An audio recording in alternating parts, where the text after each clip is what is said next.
aabot sa mahigit 341,000 piso na halaga ng pinaghihinalaang shabu ang nasabat ng kapulisan mula sa isang high-value individual sa isinagawang buy-bust operation na isinagawa sa sitio Buwaran, Barangay Sawang, Caleros, Cebu City noong Mayo 15 ng taong kasalukuyan.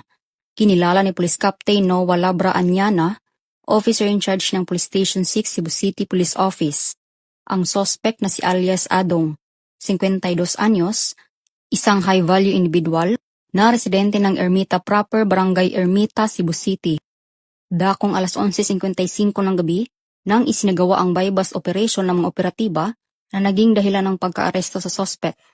Nakuha mula rito ang 5 pakete ng hinihinalang shabu na nasa 50.24 grams at may standard drug price na 341,632 pesos. Bukod sa droga, nakuha din mula sa operasyon ng isang coin purse at buy-bust money. Mahaharap ang suspect sa kasong paglabag sa Section 5 at 11 ng RA 9165 ang Comprehensive Dangerous Drugs Act of 2002.